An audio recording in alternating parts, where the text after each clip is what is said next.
Hurricane Irene killed at least 45 people along the eastern seaboard. And that includes 4 right here in Virginia, all of whom died from falling trees. In Newport News, a tree crashed through this apartment, killing 11-year-old Zaire Robinson, who was asleep in his bed. While covering that story, several people expressed concern about their own trees. To 10 on your side's Stephanie Harris. So she went out with an expert to show you which trees might be dangerous. The pictures poured into Wavy.com. Trees turned into weapons during Hurricane Irene. We asked a tree expert how to cut your wrist.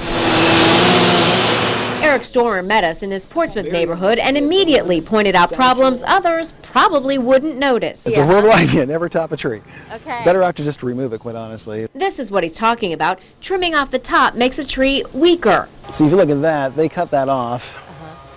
And look at what the tree tried to do. Do you see what the tree tried to do?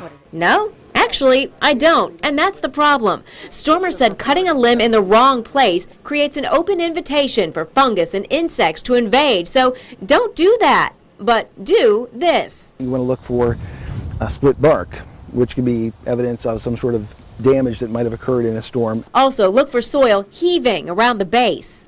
If there's an awful lot on one side of the tree or another, it might have been due to wind damage, and if the tree is leaning or exhibiting, more leaning than normal, then that might be a sign that the tree sustained anchorage issues. The shape of the tree is also important. Take a look at this. See how it looks like a U? That's good.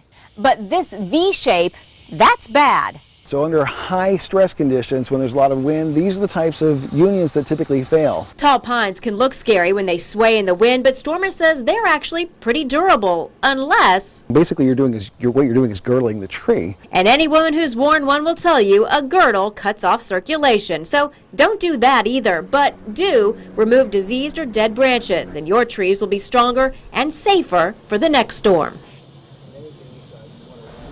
Okay, so if you're not sure what to do with the tree, call somebody for help. We've put a list of local certified arborists on Wavy.com. You can also usually get a free estimate. A warning.